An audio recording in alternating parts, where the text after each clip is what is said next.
Dear participants from this university and all other universities, those who have connected, those who will be connecting shortly, and those who will be watching this recorded video through the YouTube channel of Uttaranchal University. A very good afternoon to all of you.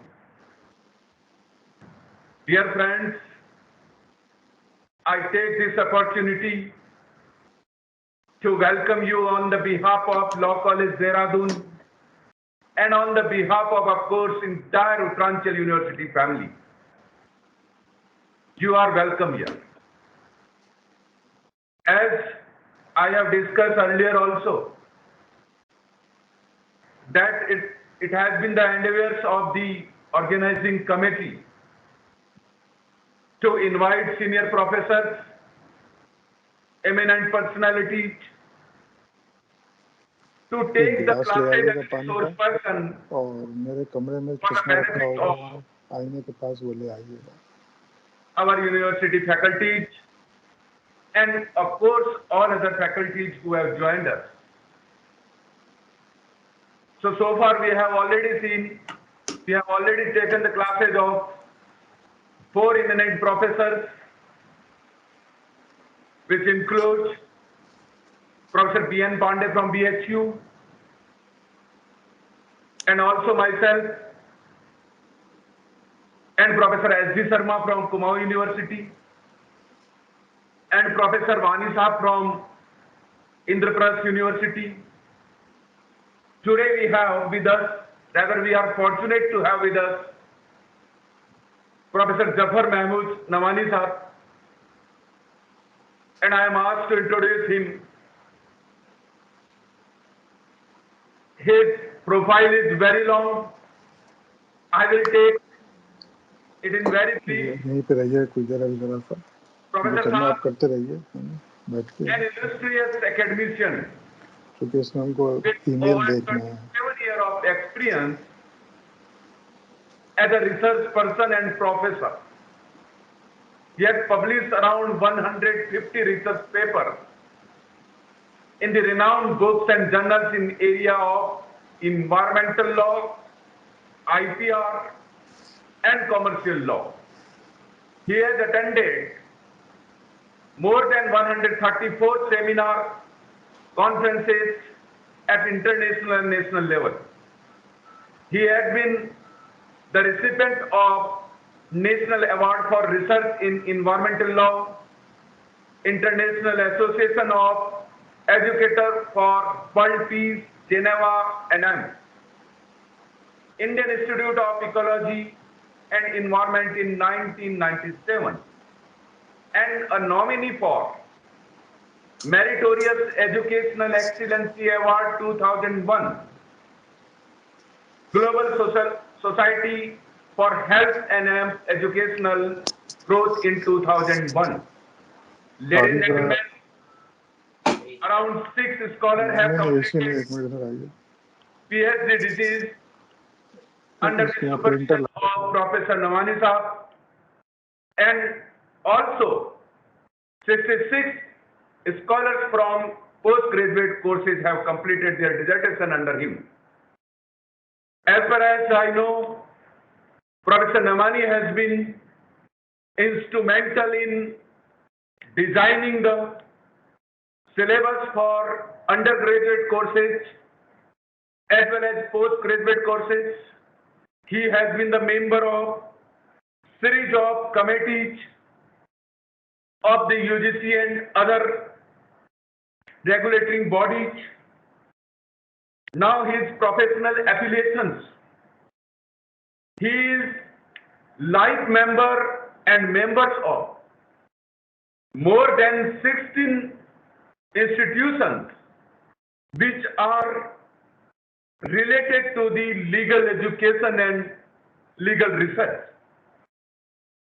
With this, I am once again taking a privilege to welcome Professor Nawani Saab. You are most welcome in Uttaranchal University. Ladies and gentlemen, I'm sure that today's deliberation, today's interaction with the Professor Namani Sahab will be beneficial for the all our faculty members as the topic selected by the FDP committee is related to very contemporary and requirement of the legal faculties, and that is the literature survey. At the end, I would like to congratulate Team FDP that they have invited not only the eminent professor for this FDP, but they have selected the topic also. We are very much related to the need of the day. Thank you. Thank you so much. Thank you so much for the kind introduction of Professor Numani. Now I'd like Numani sir to please unmute himself and then take over the session for the day. Thank you very much, Professor Rajesh Bahuguna Sahib. It has been my proud privilege to be associated to Uttaranchal University in the faculty development program. When I used to go to Dehradun and used to cross by IMA, Indian Forest Institute, Prem Nagar, and then the bridge where a dry river used to flow, and on the banks of that river, the beautiful and magnificent campus of the Uttaranchal University I used to see when I used to go to University of Petroleum and Energy Studies, Dehradun. So I was just having a desire to see this university that could not have been materialized, but somehow for the first time I am now associated in the capacity of a resource person in the faculty development program, and I do look forward Uttaranchal University School of Law to nurture and blossom and scale new heights under the stewardship of Professor Rajesh Bahuguna Sahib, who has been very meticulously and zealously guarding all values of Uttarakhand Devbhumi and try to keep the school on the path of excellence. The second thing that I wish to congratulate Professor Rajesh Bahuguna Sahib on this count that once you have organized a faculty development program, then you have been very judicious and very objective in inviting people all over India. So that is a great sense of pleasure or a great sense of excitement for me that you have not concentrated to Uttarakhand and UP and adjoining areas, but you have roped many good people across the country, Gujarat and South and North and Northeast. And it's really a national assemblage of the law professor in the faculty development program. The third thing I wish to congratulate Professor Rajesh Bahuguna Sahib that you have chosen a very thematic topic in the FDP and you are not following the traditional route which the other university used to have in faculty development program. So you realize that 1.5 years of pandemic which we are undergoing, and we have seen the lockdown first, second, third, fourth, and it has posed new challenges to the system of higher education and the entire educational system in India. So how the higher education system should come of age and accept the challenges which are very formidable in the given faculty and the school status around India, and how we should hone out our pedagogic strategies to have a different kind of a teaching, research, and methodological refinement in the age of digital learning and the digital classroom and the online classroom. So your FDP is very much COVID-19 online mode of teaching centric FDP program. So that you deserve Many congratulations for it. When Dr. Ejaz Ahmed Raj contacted me for the FDP program, then I was having no choice because I have been comfortable to speak on many topics, but after a long gap, that Tranchal University School of Law have actually wanted to give me a topic that is very contemporary. So I have to work afresh, and this lecture is something meant for the first time, and I'm going to touch because I understand that I know that the only the wearer knows where the shoe pinches. So if any faculty is doing the research and in the midst of the research and writing anything, then what happens that researcher has many problem. Although most of the faculty you have recruited is also representing an all in India level, you have teachers across every part of the country at your school, and they are reasonably having doctorate, and they have done to have undergone to a massive degree of research and everything. But the fact remains that there are many things of the nitty and gritty of the research which needs to be understood by the teachers even after their postdoctorate level, even at the level of the teaching, even at the level of guiding dissertations and PhD, and even in involving in research projects, seminar courses in the university and the faculty. So to this end, I have chosen a broad theme of survey of literature, although it is not something that the learned and experienced teachers from different parts of the country in this faculty development program are quite conversant with. So it's not something new that I am going to discuss. But the idea is that some of the experiences which we have gained through our teaching and research. And I personally feel that in a FDP program like this, we are not. रुक जाइए आप. Haris, in a FDP program like this, चला दीजिए इसी को.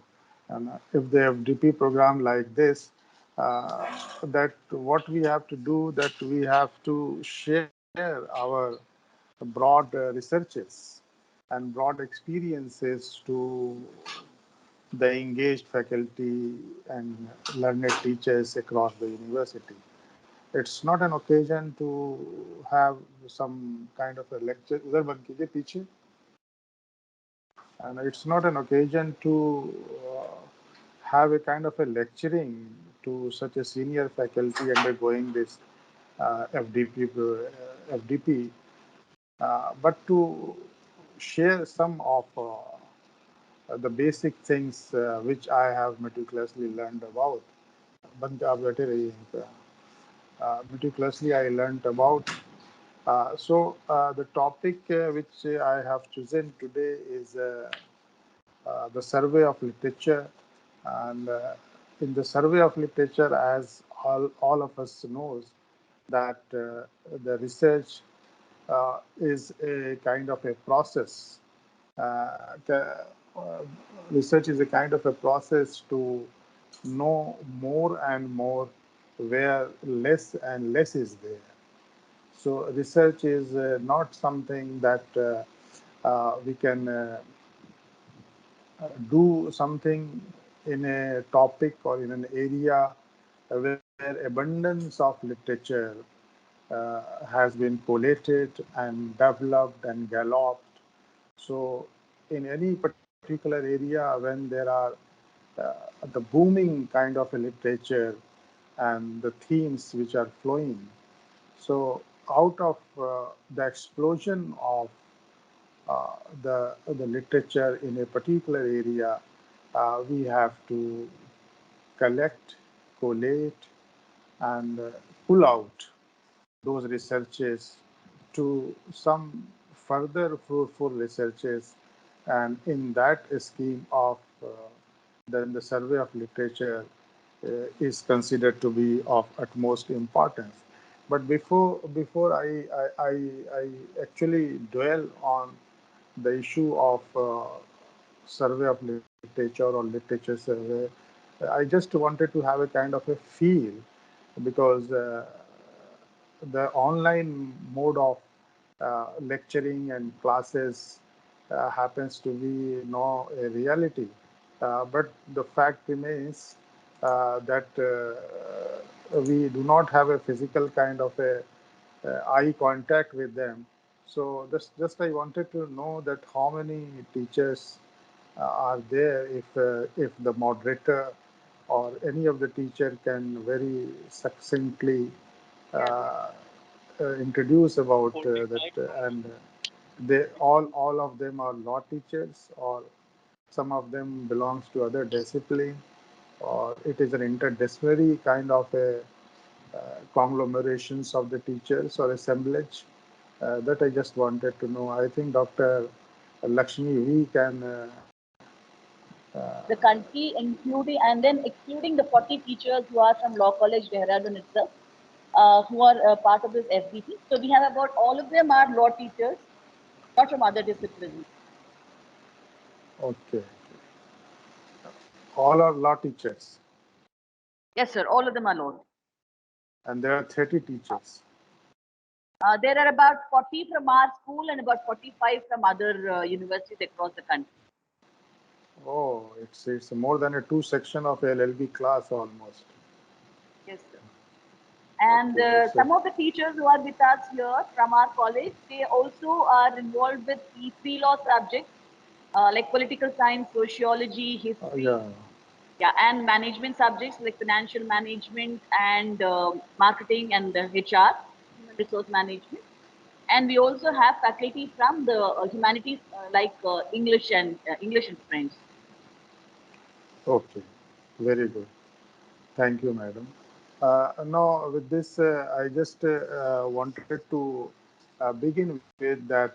As I at the outset, I said that research is something to know more and more, where less and less is there. And in an era when we have the explosion of knowledge, and knowledge is going to be double at a very faster pace in a very shorter span of time. So if you want to do some kind of a research in a particular field, and you have this kind of a feeling that the research you are going to do, there are some very scant literature available on that. So in that way, the survey of literature becomes very pivotal, uh, and it becomes a stepping stone to embark on certain new researches.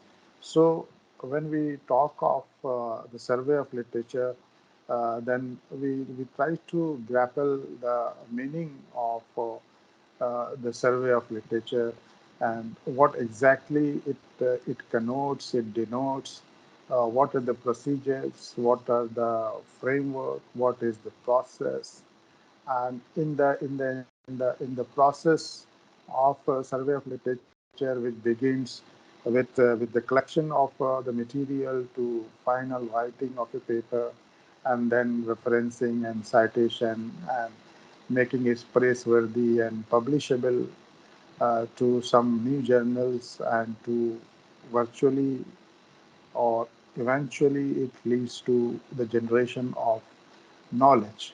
So the purpose of the research uh, is the generation of knowledge and contribution to the knowledge. So before we are going to contribute to the knowledge, then it becomes all the more important to know that what the existing research is, and what are the directions of the research, and then the existing literature and the existing researches, what kind of a preponderance and the propensities of that research is made available to us, and then we try to have identify some basic desideratum and basic gaps in that research, and identifying that gaps, we slightly thrash out some very finer point, and we thrash out and we conclude to some of the innovative things and inventive things. Because if you have studied the IPR, intellectual property rights, and most of the teacher might be associated with the teaching of the IPR in the respective faculties. So in that way, if we look at the intellectual property, because the research is also a kind of an intellectual property that we are going to handle upon. So once we talk of intellect and we talk of a property, so the intellectual property is something that it should be essentially be distinct, it should be unique, it should be substantive. So then there are three criteria of any kind of a intellect. The one is it has to undergo to a test that is that it must have distinctiveness, it must have uniqueness, it must have substantiveness. And if any kind of a research which is devoid of substantiveness or uniqueness or distinctiveness, then that research is something that cannot be considered a kind of a piece that is to be examined, and it is to be examined to guide future researcher and to examine, to contribute something novel to it. So the first and the foremost criteria of any research happens to be novelty. So if we understand really that what distinctiveness and uniqueness and substantiveness entails and implies to a research, then it becomes more important to know thereafter that what can be the novelty in a particular piece of research or that we are going to create upon. So that becomes the central question. That becomes the central question. So any research which tries to have a kind of a research worthiness and more citability and more reference value. So, for any research to be more cited, more referenced, and more to be used by the future researcher, it is something nothing but imperative that the researcher has to be very careful in advancing the idea of novelty. And what once you advance the idea of novelty, then you have to frame research questions, and the framing of the research questions is something very important, because once you set your focus, once you set your goalpost of the research, then only you can have more what you can say the focus study, and you can target and you can shoot the very objectives of the research, which is very relevant and very thematic. And that from that point of view, what I will suggest, that supposing if you are going to have a research questions, or if you, then how can you frame a research question? So any participant can just apprise me very briefly that how the research questions are to be formulated, and what are the basic considerations which we should have in framing out the research question. That is something very important to lead to even survey of literature, or embarking upon a particular kind of a research. So any participant can just raise some few points about framing of the research questions. Hello. Hello, yes, please. Very good afternoon, sir. Very good Sir, afternoon. I would like to answer this question that the research question should be formulated according to the objective of the study. May I know the person? Can name you? Yes. Sir, sir, my name is Renu Sharma. Okay.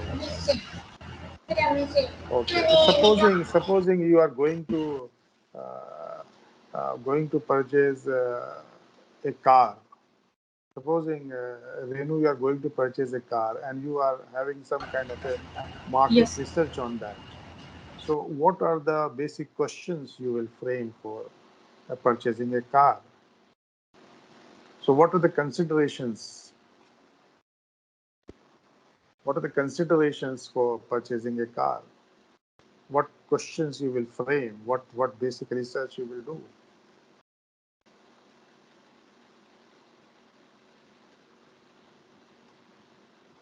No idea. Just have a guess about it that you will be having a smaller research about the various brands and your suitability and price, the mileage. What are the basic consideration that you will go by? Sorry, sir. Okay. Anyone else can say that this lively example which I have given you, that if somebody is going to purchase a car, then what are the basic consideration for purchasing a car? What kind of a research you will undertake, a small research for it? Yes. So, like safety features. Like safety feature, very good, very good question you have framed. Sir, And Yes, specification, yes, please. Price. specific Price also. specification, A mileage. specification, mileage, performance overall. performance. Yes, very good. So price also. Price. Price we covered. So you will go by the price, you will go by the specification, you will go by the mileage. Uh, Anything else what you would like to explore and inquire about? So, what are the better features when compared with the other vehicles? So, like That's after very good, sale, very good. Yes, after comparison sale is also one of the method. comparison, Yes, yes, and Rohit sir. sir, Yes, repairing support after repairing purchase. support after sales service is one of the aspect. Yes. So how many questions you will frame if supposing if you are going to have a research that a buyer's preference to purchase a car, if you are going to write something on that, so how many questions you will frame? You will frame 3 questions, you will frame 5 questions, 7 questions, 10 questions, 2 questions. How many questions? What will be the size of the research questions? Any rough idea about it? So 4 or 5 questions. 4 and 5 questions. Yeah. Anyone else?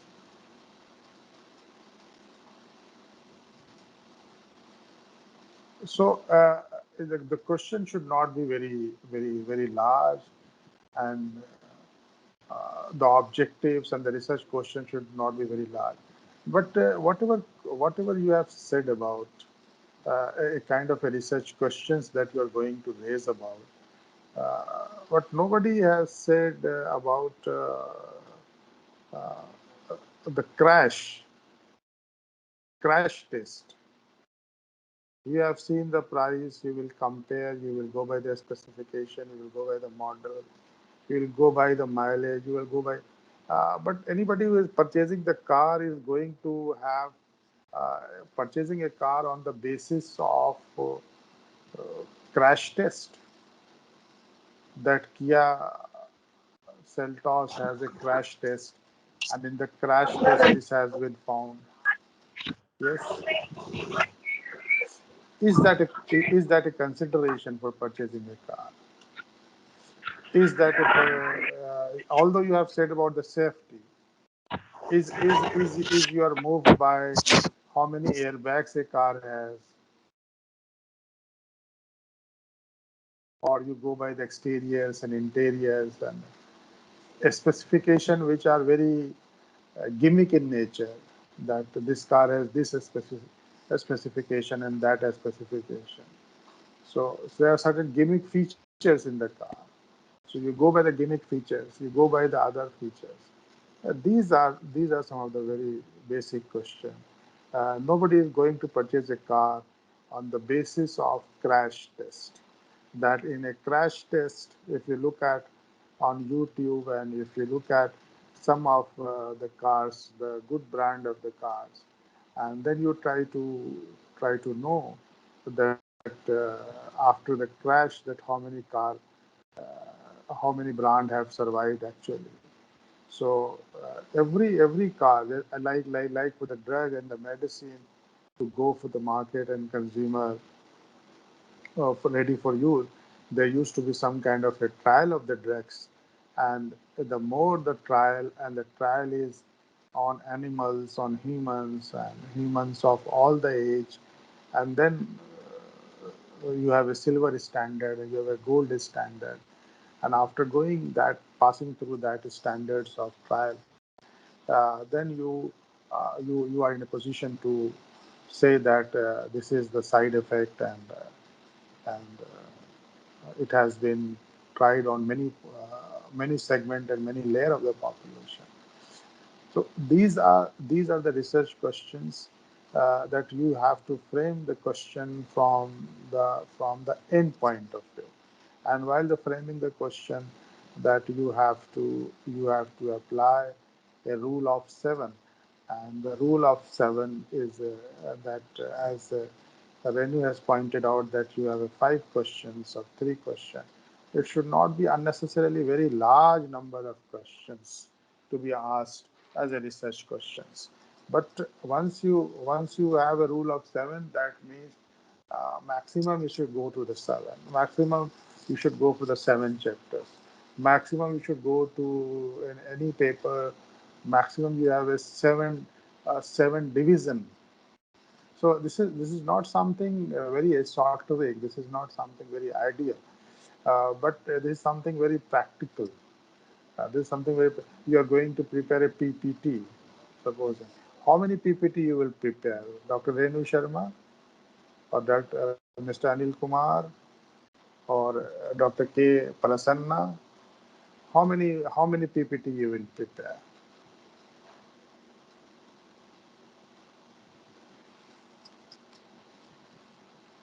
Yes. Let it be very interactive session. There is nothing that. Yes. Sir, according to the research questions or chapterization, Yes. it will be prepared. Oh no, but you have to keep, supposing that this lecture you are undergoing for faculty development program. You are all teachers. Yes, Yes. you are all teachers. But what is the ideal time frame for a lecture? It should be 40 minutes. It should be 50 minutes. It should be 90 minutes, 60 minutes, 90 minutes. It can be 2 hours. Keeping in view, keeping in mind uh, the capacity of listening, keeping in mind Sir, capacity of sir, listening. not more than, can I, sir? Prasanna. Not more than 10. Anything you can say. I'm Yes, not going to be held liable that what you are saying. yes, sir. I'm just Sir, wanted to know that what is your bare idea 15, and the fair idea about sir, anything. 15 to 20, sir. 15 to 20. If you have It is for 50, 50 minutes, sir. For 50 minutes class, not more than 15 to 20. not more than 15. So you have to take that the level of concentration. If my lecture goes beyond 90 minutes, what you will do? Yeah. Then it You may will be for, remain a silent presentee. You are not listening to it. Your level of concentration should also is one of the. If you're making a questions for examination, have you ever come across 3 hours paper? How many words a candidate is supposed to write? How many words? Do you have any idea that in a 3 hours examination, how many words a candidate is supposed to write? Have you thought about it?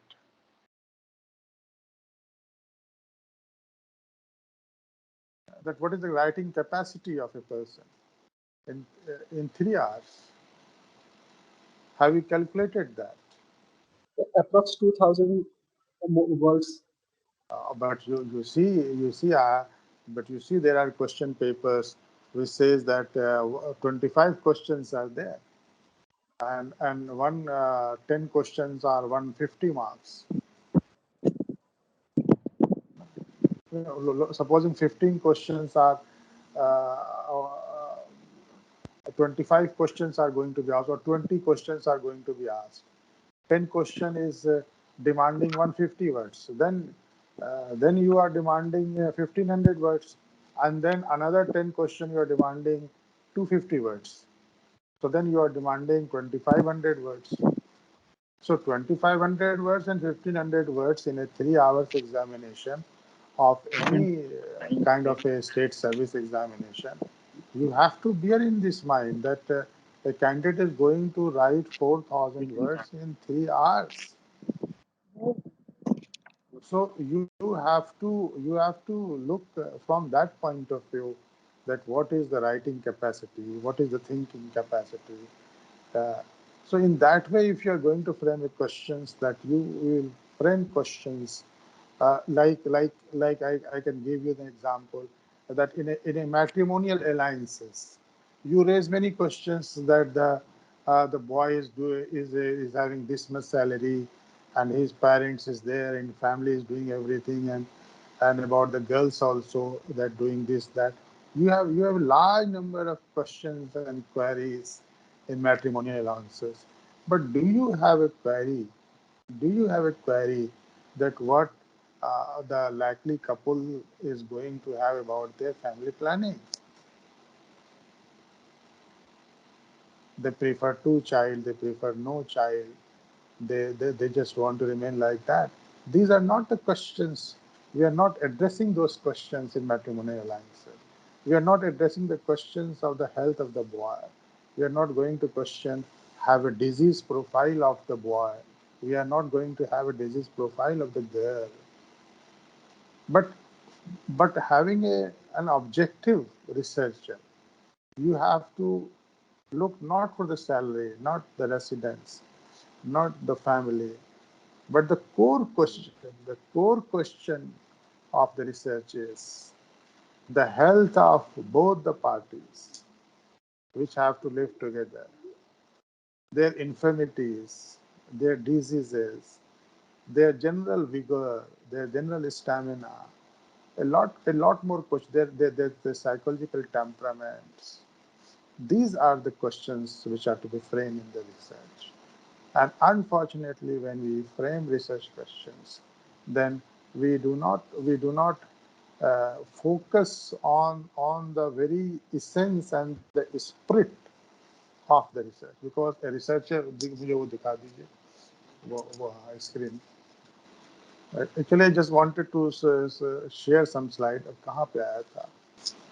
So these are the very pivotal questions. These are very cardinal questions. Are you getting me what I wanted to convey to you? Because I'm not going to discuss something that which is very hyperbole, very ideal, and very something like a kind of a lecturing. But I just wanted to make you feel that wherever you are and whatever you are doing, so you have to create a kind of a research questions where you must have objectivity, you might have a dispassionate reading. You will not frame questions which are generally people are asking about. You have to, because what is the point? The point is that everybody is thinking alike. It means there is no thinking. The basic purpose of the research is to think otherwise. And if you're not thinking otherwise, if you're not thinking to otherwise, then it means if everybody is thinking in the same way, okay? If everybody is thinking in the same way, then it means that there is no kind of a cross current. So you have to have a very dispassionate, very objective, and very neutral and out of box, which is called, that you have to think of out of box. Like in matrimonial alliances, the research question is that the girl is virgin or not, the boy is potent or not. These are the questions. These are the questions. You have to be very targeted, very shooting with to the point, not those questions which are of a peripheral nature, but the questions which are core in character. If you're going to purchase a car, you should not go by the cosmetics of the car. You should not go by the design of the car. You should not go by the interior of the cars. You have to go by the capacity of the engine, and you have to go by this, the safety features. You have to go by what you can say the crash test, that in how many crash tests, what is the percentage of the survival of this car, if at all the car met an accident. So such kind of a questions are to be framed. And if we for a researcher, you must have an out of box thinking. For a researcher, you must have a diversity of idea. For a researcher, you must be very objective. For a researcher, you must be very dispassionate. And if you're passionate about a particular topic, then your passion will try to keep a kind of a facade on your objectivity. You cannot be an objective person. So the objectivity of the research, like you are all law teacher, if supposing the Delhi High Court says that uniform civil code is to be there, so in Muhammad Ahmed versus Shah Banu it was held. In Salna Mudgal versus Union of India it was held.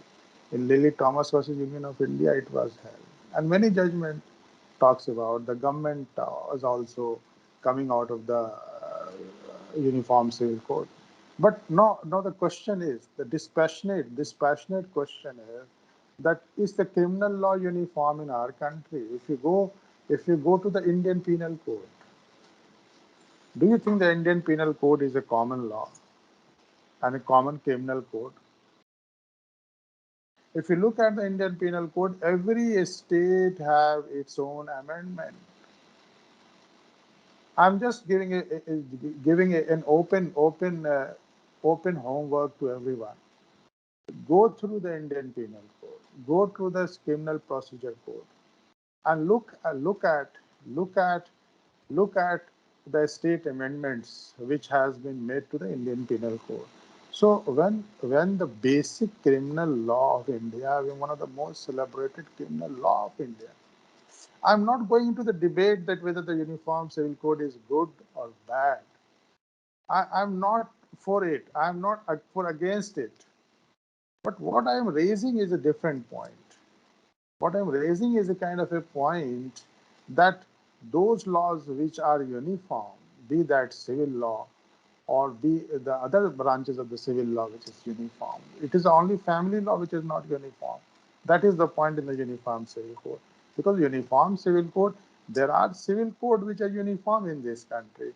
Only the Hindu law, the Muslim law, the Parsi law, the Christian law is going to be uniform under the Uniform Civil Code.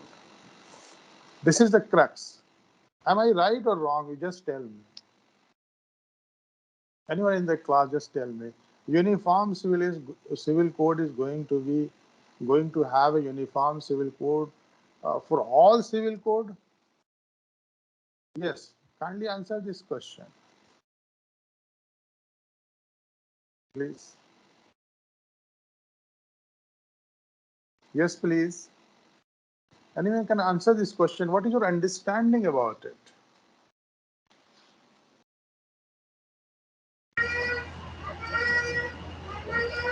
Yes, hello, Dr. Rani Sharma. You wanted to say? Sir, but I think that we should have uniform personal laws.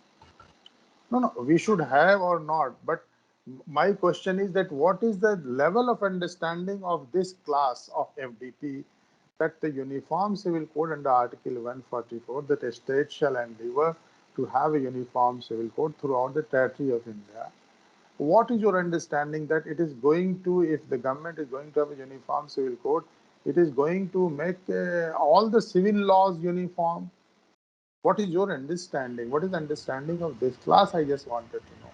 Because this class is one of the important segments for any kind of a research survey, any kind of a research questions we are going to have.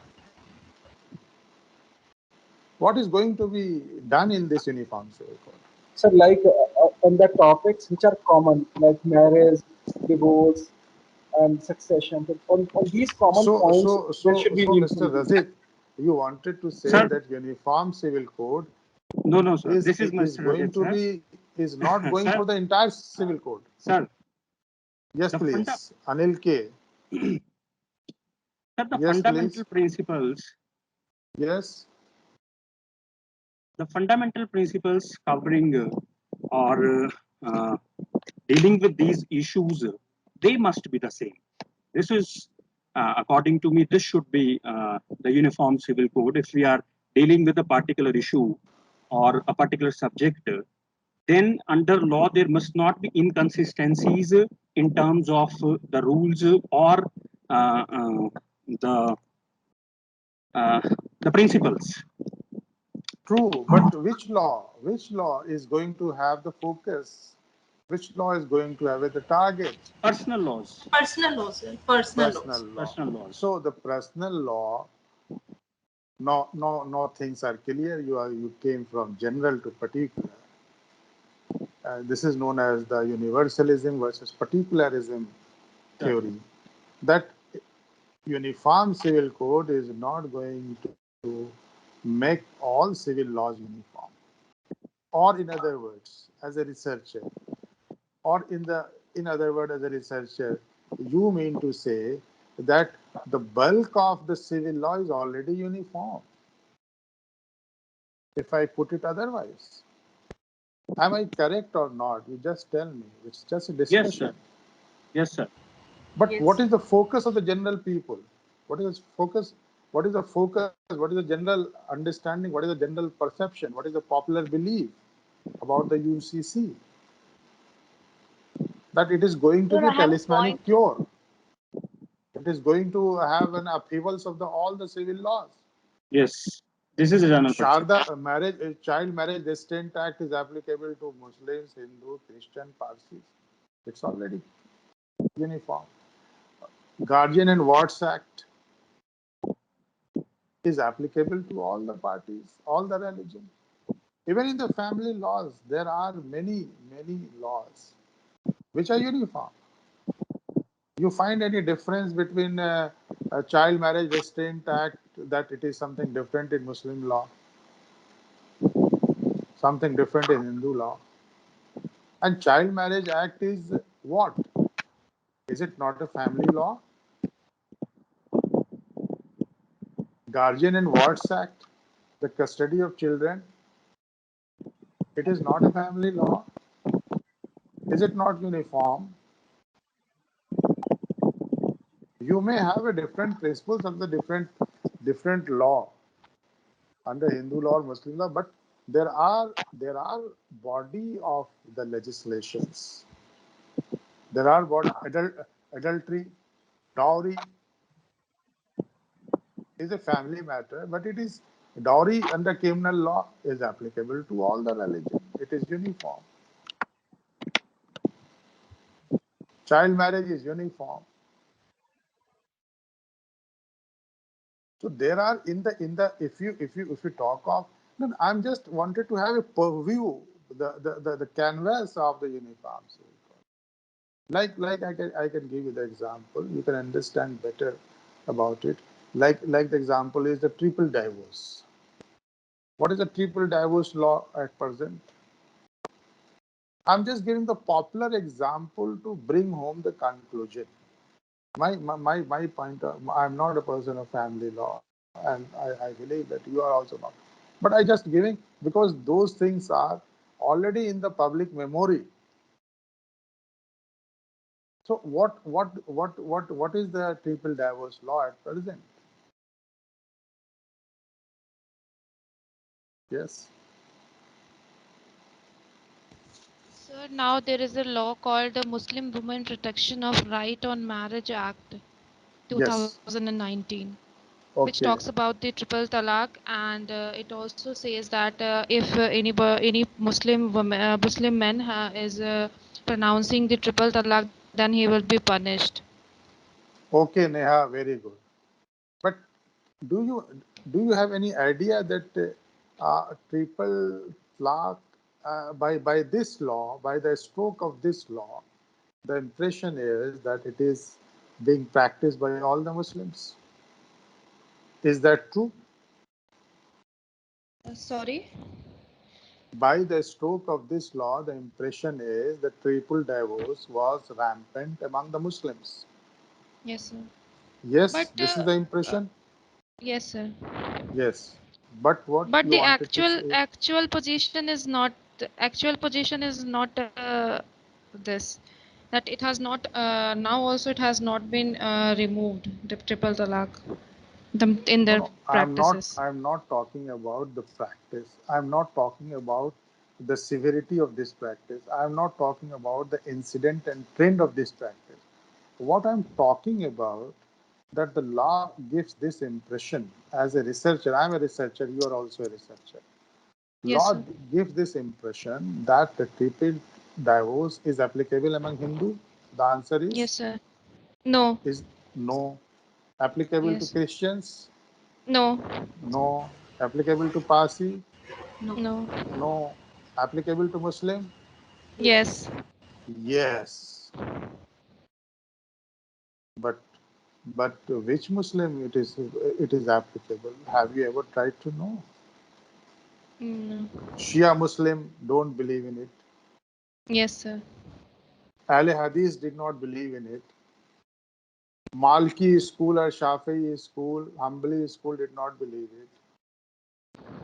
Hanfi school has this. The settled law is the triple divorce is good in law but bad in theology, or bad in law and good in theology. So you have to understand what is my point. My point is not that how you are creating. My point is that have there been ever any kind of a study which says that the triple divorce is only and only applicable to a minuscule section of Muslim population? No, sir. That's the research. But you're tarnishing a kind of, and you're giving a kind of an impression and aura that this is something, a triple divorce is a kind of a big victory of the present government, and it has liberated the Muslim women. But how much percentage? This is the research question. This is the research. This is the dispassion. This is the objectivity. You study Muslim law. Shia, Sunni, two major sects. Shia does not take it. Shia is excluded. Now, among the Sunni, which school talks about it? Ahle Hadith, no. Completely forbidden in Ahle Hadith, people divorce. Now, four schools of Muslims law. So the idea is to know more and more where less and less is there. And if you talk to any person, I'm not talking of the layman. I'm not talking of the layman. I'm talking to the lawman. The general impression is that this was one of the major problems of the Muslim women in this country. And once you say the Muslim women in the country, the impression is the almost the substantial majority of the Muslim women are going to be benefited from it. The impression is. But if you really analyze the law, it addresses to a very minuscule and a teeny minority Muslim population. So the research question and the objectivity of the research or the dispassionate reading of the research is one thing very, very important, and that have to be understood about it. And then for that end, the if we want in that end we wanted to know that the survey of literature, the screen is visible to you? Yes, the screen is visible to you? Yes, sir. Yes, sir. Yes, Yeah. sir. Yes, No. sir. So then once you are going to, supposing you just wanted to have a pre-triple divorce study, the law, the meaning thereby that what Neha has talked about, the law which has been put into use, that the triple divorce phenomena among Muslims prior to this law and after that law. If you are going to have a kind of survey of literature, or for that end, any kind of a survey of literature, then you have to understand that a good literature survey is basically summarizes the entire source, entire shed of the knowledge, the state of knowledge which we have. So once we go by a kind of a survey of literature, it simply says that it's a kind of a survey where we just take into account some articles, the books, the other relevant sources, and other relevant sources is also very important. And the one source which I identified, that conducting research literature review from internet to paper, uh, that all the sources, the multi sources, we have to look at, and we have to create a kind of a survey that looks on the degree of evaluation. And the degree of evaluation, that the first thing is that it is citable. You have a large number of literature. Again, I am saying, the same point, that the dispassionate, the objectivity, the out of box, that has to be there.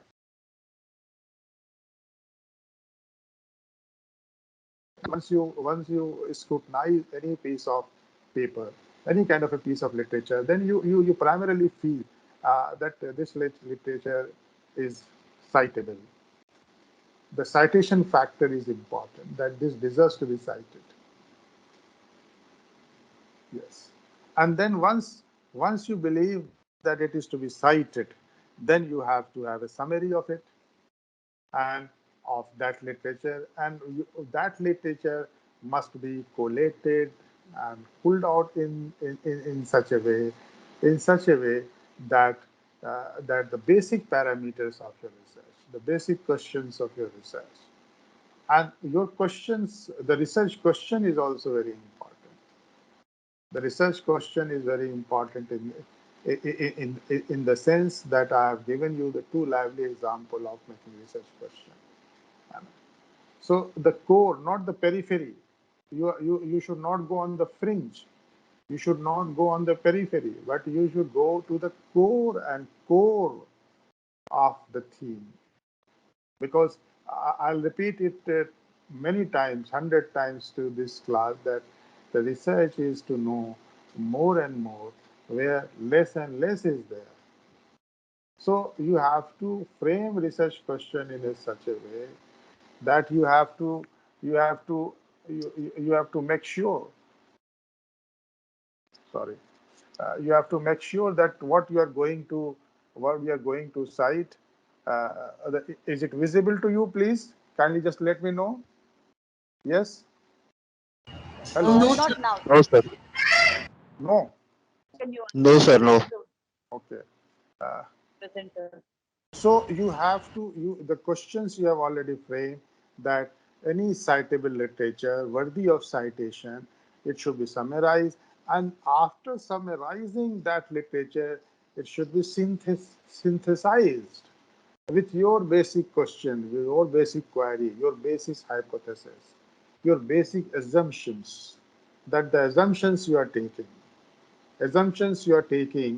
uh, like assumption. Like I'll give you the example of the triple divorce, that you are making any person, any husband who is pronouncing triple divorce to his wife is to be put in jails, and then you expect, the law expect, that the husband should maintain the wife. But once a husband has been put in jail, then there is a loss of livelihood. So from where he will maintain, if the law is going to make it mandatory to maintain her, and once you are going to criminalize it, and you are expecting that he should have alimony and maintenance and all the expenses to be borne by the husband who has been defaulted to a kind of a divorce. So once you feel that a particular literature or particular uh, piece of research is going to be quoted, then there are two criteria: that you have a complete evaluation of all the literature, and then you compare and contrast. And once you make a comparison and contrast of all the existing literature by your rapid evaluation of the given literature, then it deserves to be quoted. And the last thing, which is very important and will always remain not the last but the least, but very important, that in the entire degree of evaluation of the literature, you have to identify the gaps. The gaps is that this much research has been done. All the researchers have different kind of a focus, but the kind of a research you are going to undertake is going to be on a different line, and there is a complete gap and void which exist, and this paper and my research is going to fill that void, then if you are really in a position to decipher that these are the broad gaps in the survey of literature in the given subject, then I am going to embark on something which is very new, and that will be your kind of a contribution. So what next is about the literature's overview and the review, because there are two things: that having a literature review or review of the literature or survey of the literature, is survey should be two kinds: that you are having just a bare overview of the literature, or you are going to review. So any survey of literature should qualify both the tests, that you must have an overview, you have a bird's eye view of all the literature of the given subject, and at the same time you must review the entire literature in such a way that finally leads to what you can call some analytical bibliography, some annotated bibliography, because the annotated bibliography is something very important. And I'm just sharing some annotated bibliography in the sense, like the screen is visible to you, please. Yes, sir. Yes. No, supposing this is the annotated bibliography, and if it talks about the children's right. So then you have look kindly go through, and I'll just I forward a copy to the organizer, that you can just have some kind of a note also from out of it. It is not something that I've created, but I've also downloaded from somewhere. I will just circulate among you. The annotated bibliography is something that you have to prepare, and you have to write the synopsis, that what this bibliography talks about, and then you have to identify the rationale. So this is the idea which I just wanted to convey about any kind of a annotated bibliography, which I am discussing here, that any survey of literature, it should not be only a bare overview, but it should be actual review, and that review should look to analytical bibliography and annotated bibliography, and then it will lead to a kind of an anthology, that means collections. And once you have collected the entire literature and collated the entire literature of by virtue of the survey and overview and the review, then you will have the last this point, the research method review. That is something very important, that you have to analyze that what methods and methodology are persistent among all the literature. So that has to be understood. Now, what is required is a typical research survey is something like this. Is it visible, please? Your Yes, sir, it is visible. Yes, yes, please. Thank you. I am thankful to you that you all the time you make me feel that it is visible. The broad literature review, it result into identification of the work, and it also result into identification of the gap. So what we discuss out of these few minutes, that virtually I am just going to conclude in the sense that the literature review should also have a research method review and analysis and synthesis, that this process remains, but ultimately this process should eventually lead to two broader aspects, that the broad literature review and the literature review. The broad literature review will will identify the works and the gaps also, and the literature review will try to underline the research methods and analysis and synthesis also.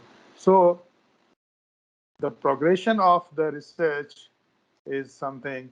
Then this is the practical side of it.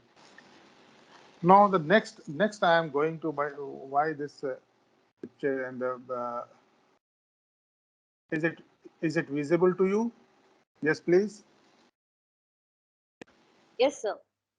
Yeah, actually that a smart art is not coming, but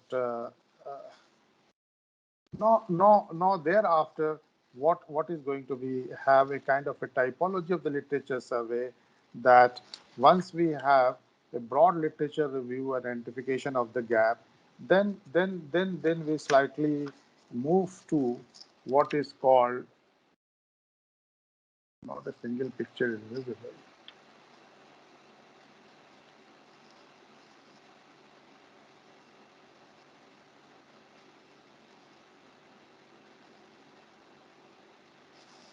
Then any kind of a literature survey, what primarily performs is that it describes the literature studies, it evaluates the studies, it lists the studies, and we try to compare the studies. And then when we do these things, then finally I'll just switch over to some other things which are very important and concomitant to the survey of literature, and that is what is called uh, the the paradigm. So once you have made a kind of a literature survey, then you are moving it to a kind of a paradigm. And once you wanted to have a kind of a paradigm, then the what is paradigm is the researcher's perceptions about a particular topic or a particular area or a particular theme. And then when we try to have this paradigm, so now before we discuss about the paradigm, as you used to hear often that what is the paradigm, then a paradigm basically is something that relates to many kind of a social and scientific paradigm. But before we talks about the kinds of paradigm in the research, let's try to understand that how the paradigm is built upon. The paradigm is built upon on three things, and those three things are ontology, number one, and the other thing is the epistemology, and the third thing is called the methodology. So as you say, supposing you are going to have some kind of a research, if you're talking about the freedom of press, if you're talking about the freedom of the social media, if you're talking about the freedom of the WhatsApp or the Facebook, or if you're going to talk about the freedom of the Twitter, or if you're going to talk about Section 66A of the Information Technology Act 2000 and the Supreme Court ruling that whether the Shreya Singhal was a Union of India's case. So what has been what has been held in Shreya Singhal was a Union of India's case about the constitutionality of Section 66A of the Information Technology Act. Try to understand the basic precedent of Shreya Singhal and then try to apply that precedent to the regulation of the social media phenomena which is going in India, and try to understand and appreciate the cases against the Twitter, the cases against the WhatsApp's privacy policy, the cases against the role of Facebook in creating hatred among the community in this country, as you might have seen the Delhi, the court's observation about the Facebook that it is somewhere try to create more hatred among the communities, and these social medias are responsible. Now, if supposing that is a research question that you are going to inquire about, and going to have the boundaries and the precincts of the freedom of press, and then try to have the underlying realities of the country, that whether it is suitable to country or not for the integrity and the unity of this country, then if you are going to have some kind of a research, so then you can have that it is going to have a paradigm shift, and how that paradigm shift is built upon, that you have to understand, because the paradigm is important in the sense that a paradigm is a general perception of the research community, as it has been visible here, that any kind of a paradigm, once you talk of, then it is a set of common belief and agreement shared by the particular community of the researcher. So that constitute the paradigm, and any research which is, and how you know it, it is only known through the survey of literature, it is only known through the review of literature. So once you are going to have a kind of a sets of common belief and agreement, I have given you the example of the triple clock, I have given you the example of the common sets of the beliefs and agreement on the uniform civil code. I'm giving on the regulation of example of the regulation of social media in this country.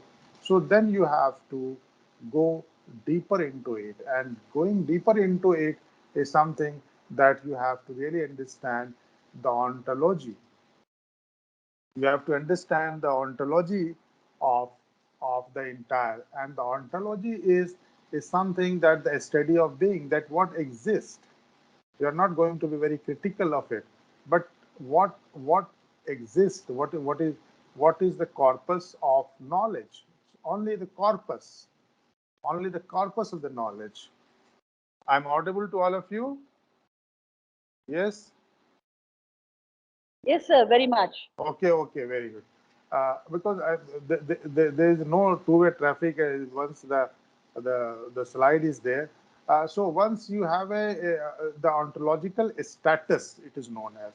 So you must have the ontological status, and you must realize that what the phenomena is, and what is the reality, and what it exists. And in other words, you can say the ontology is a kind of a corpus of knowledge. So what corpus of knowledge is? The corpus of knowledge is that you have Information Technology Act 2000. Corpus of the knowledge is that you have a Copyright Act.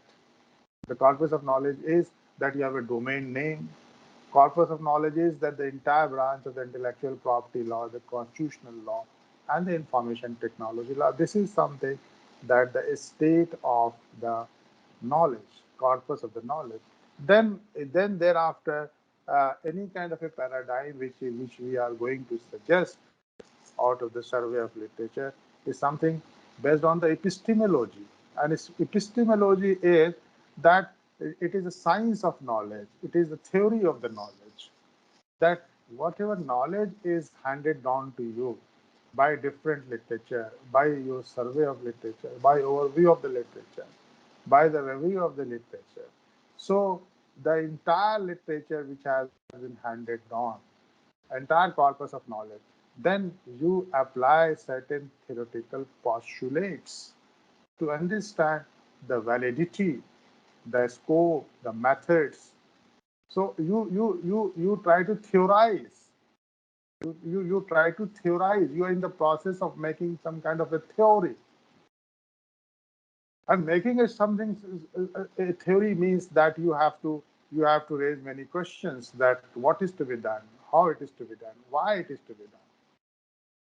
If you raise these questions, if you raise these questions, then you are in a process of theorizing the knowledge, and whatever knowledge has been, which is ontological status exists, and whatever corpus of knowledge has been handed down, then you try to scrutinize, and you have a very kind of a probing eyes, and with your probing eyes, you try to scrutinize the entire epistemological basis.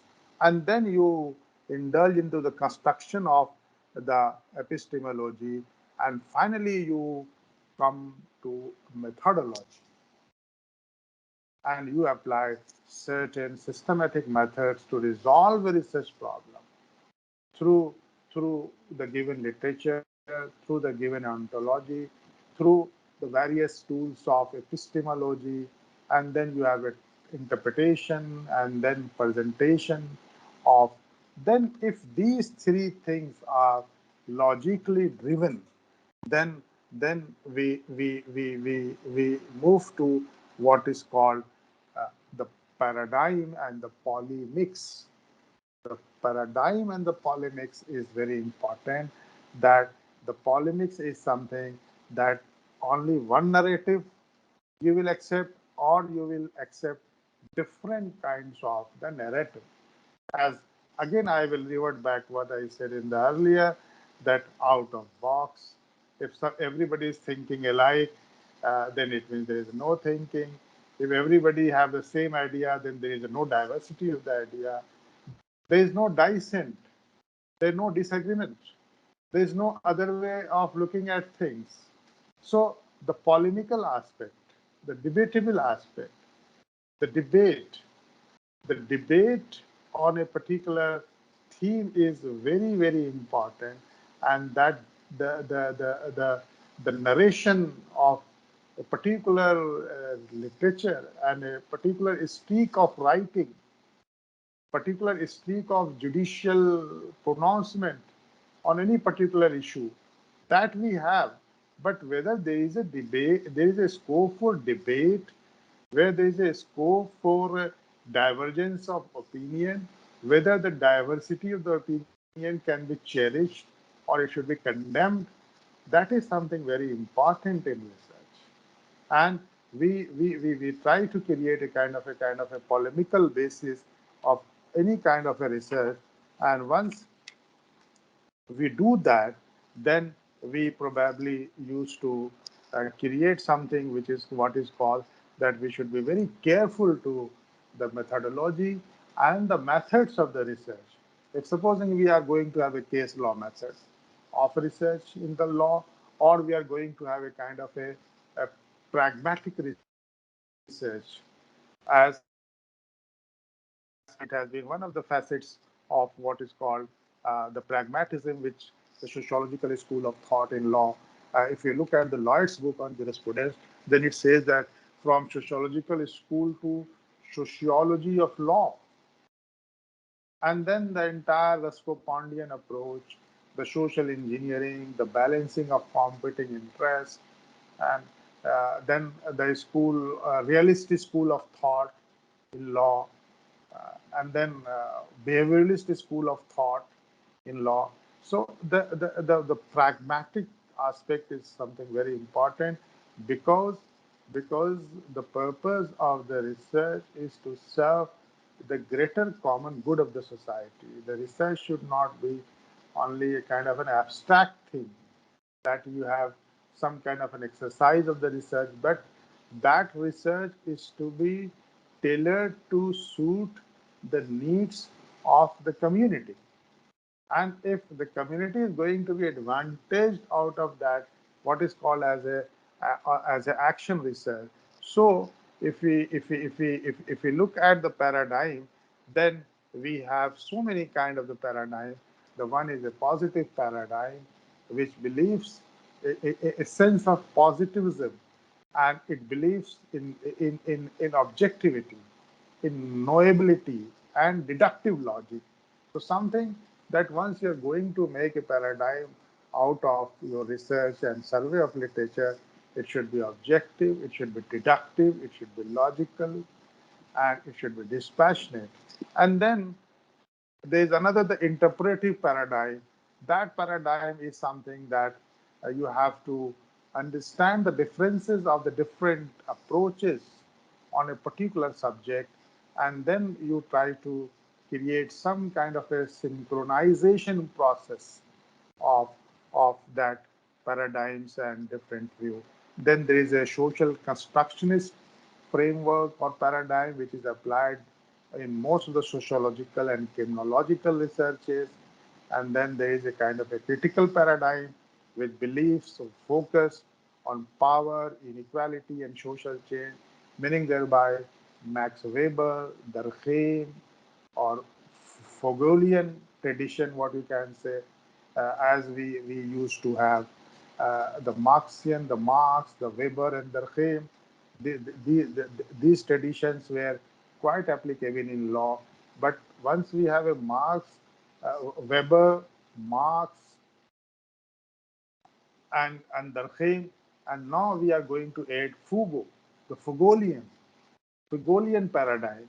That is something very important in law because the Foucault has created a kind of a sense of a very critical thinking in the law, as we have John Rawls' concept of theory of justice, which looks justice from a very different paradigm, from a different parameters, from a different prism, that how the theory of justice is to be built upon.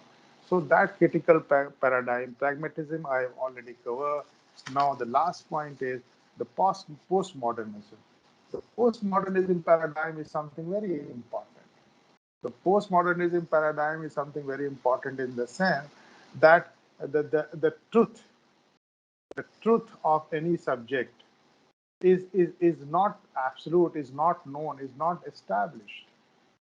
So the truth is something hard. Like I can say you, that there is a water in glass. So I can say that there is a half water in the glass, or we can say that the glass is not full of water. So both things are correct. So in the postmodernist paradigm, what is happening, that no truth is absolute, and there are truth and sub-truth and sub-truth. So meaning thereby, I can tell you that between the truth and the false, there is a large number of space. Are you getting this point or not? Yes. Are you getting this point? The postmodernist truth. Yes, sir. Can you exemplify this postmodernist approach? What I am trying to explain. So, to my understanding, what you're trying to tell us is that when you have a fact that is being witnessed, or there's a fact in front of you, it could be the truth, and there is a huge gap between what is the absolute truth, Yes. the truth, and the falsehood. So something that is not false doesn't necessarily have to be the absolute truth. That is what you're trying to explain to us. So now there is the postmodernist world is something that the truth is manufactured, and this is the Foucaultian tradition now, and the Foucault's thesis is that the opinions are manufactured, the research are manufactured, and how it is manufactured, that you have a coercive consent, that you have not consented to a particular thing, but you have been made and you have been compelled in such a way that you used to give consent for a particular thing, although you are not in agreement. Because if we, as we study in law, that there is an agreement in law of contract and there is an adhesion, that you are not agreeing to it, but you are just adhering to it. The contract of adhesion, although the contract happens to be an agreement. So there are many things in the postmodernist world that which you are going to adhere only, not you are going to agree.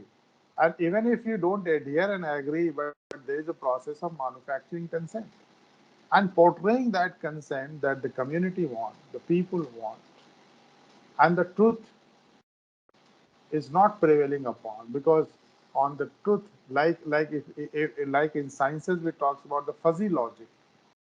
Between 1 and 2, there is something in between.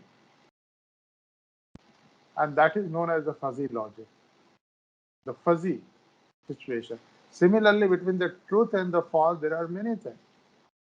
If you hypothesize any particular research, and if you say that this is happening to a particular community in a sociological research or a legal research, but between that truth and the false, there is a large realm of the possibility of many narrations and counter narrations and many kind of an explanations, and the possibility in the postmodernist paradigm of multivariate multi multivariate narrations cannot be ruled out, and this is what is called is the biggest challenge of the postmodernist world, and and and uh, uh, uh, and and between the such and jhoot, there is something between such and jhoot also. It is not completely such, it is not completely truth, it is not completely false, and the space between the complete false and the complete truth is being enlarged in postmodernist discourse or in postmodernist jurisprudence. Now we have already a postmodernist school of jurisprudence also. So what I try to do in this short lecture is the fact that the survey of literature is very pivotal in understanding the research and making a kind of a identifying the gap, and then you try to embark upon having some kind of a novelty, some kind of innovativeness, some kind of a distinctiveness, some kind of a uniqueness, and that can only be possible if you identify the gap and you synthesize your research with the existing research, and then you try to understand the entire polemics of a particular thing, and then you try to understand the entire paradigm of the thing. And once you try to know the paradigms and the polemics, then you have to be conversant with the ontological status of, and then you have to be more abreast with what is called is the epistemological facts and the theories and the methodological refinements, the methods of the research.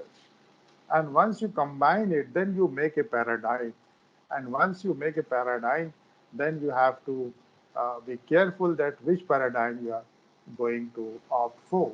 And then if you are saying something on the basis of the survey of literature and you have to try to create something out of it, then it is going to be a contribution to the knowledge and addition to the knowledge.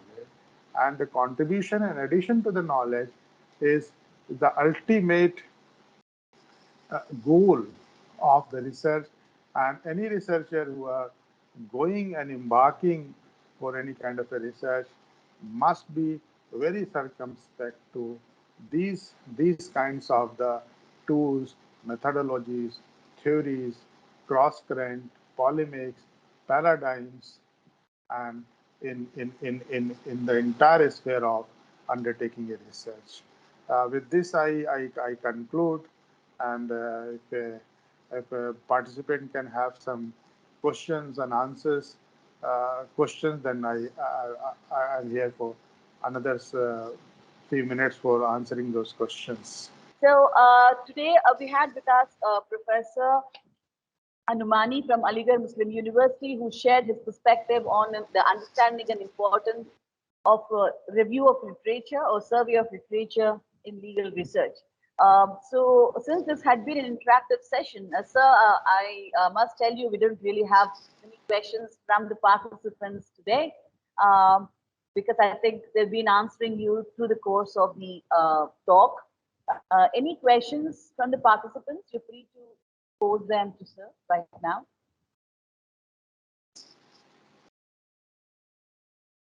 Anybody has any questions, please?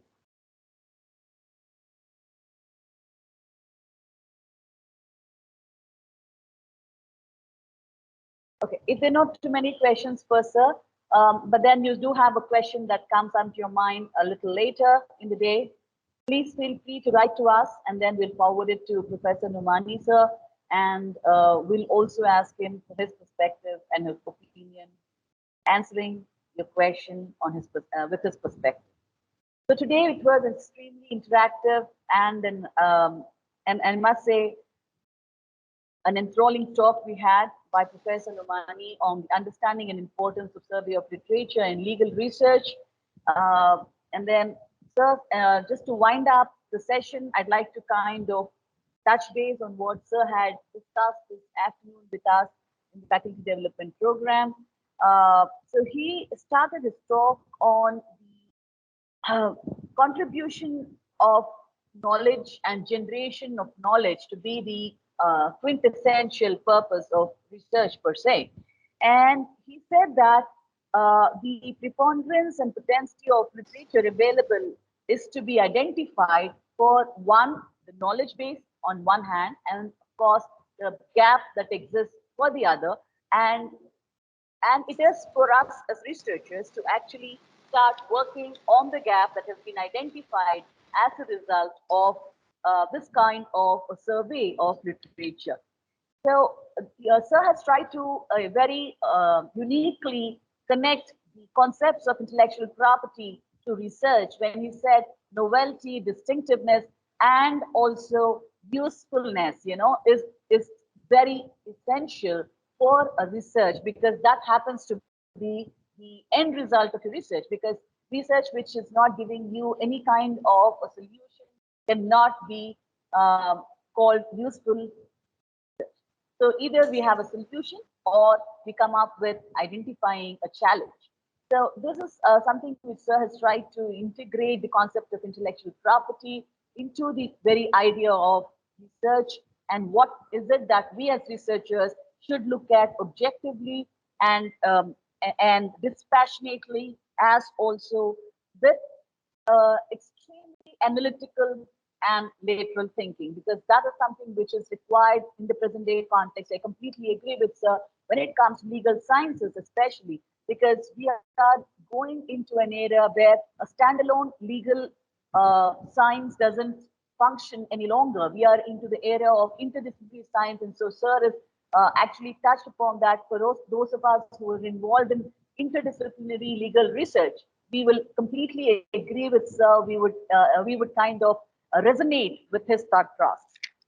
Sir went on to explain to us the review of literature, which is citable, which is quotable, which has to be, and then further, which has to be summarized.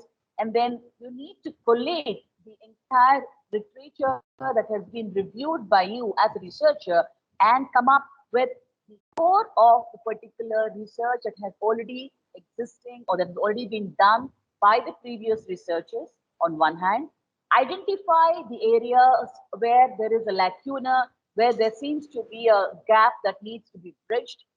Thirdly, he also spoke about importance of doing a review of literature, not just the textual literature, not just the fact finding, but also move into the methodology that is being used or the methodology that has been adopted by your previous researchers, because that gives you an insight into what kind of a data collection tool you need to use, what are the technique you need to use to kind of further your research problem. So Sir went on to discuss about the progression of research and the practical areas which have to be understood. He's given us various illustrations, trying to emphasize on how best we need to analyze a point of view, whether you are agreeing to it or not. What you're saying should be based on fact finding. Fact finding starts with the study of a precedent, whether it's of a national nature or of an international kind. So he also gave an example of the contemporary social media concerns that we have, whether it's WhatsApp, Facebook, Twitter, all these cases which have been rampant on privacy and security issues. We have something there to learn from, and that becomes the source of our review of literature when we take up a research in similar areas. So Sir went on to explain about the ontological status of research as also the epistemology of research. And he concluded very well. In fact, what I have said just now in the last 3 minutes, Sir has already told us that why is it important to kind of emphasize on the concept of literature review before we go ahead and get straight on into questionnaire or into your data collection methods and methodology. So thank you so much, Sir, for this very, I must say, very interactive and extremely informative session you had with us. I'm privileged to have been asked to conclude the session by my team of Faculty Development Program headed by Professor Jha and Azaz Ahmed Sir. And I'm with them to assist them probably on trying to kind of moderate the session. So this has been extremely kind of you, I must say, very gracious of you to have agreed to be a part of this particular 14-day National Faculty Development Program being organized by Law College Dehradun. Thank you so much, sir. Once again, on behalf of Uttaranchal University and Law College Dehradun, we are very indebted to you to have obliged and be a part of us. For the sake of the participants, we have the 6th session happening tomorrow. We're starting a little early at 11:30. So request you all to join us at 11:15 for the session. So with that, I think we come to the end of the 4th day of the Faculty Development Program organized by Law College Dehradun. Thank you very much. Thank you all the participants. So till we meet tomorrow at 11:15. Thank you. Thank you very much, Dr. Lashmi, Priya Vinjamuri, and Dr. Azaz Ahmed Raj, and Dr. Radesh Shyam Jha, and of course, Professor Rajesh Bahuguna Sahib, for giving an opportunity. And I hope that we'll be more meaningfully forge some more association in future as well. Thank you very much. Thank you. Thank you so much.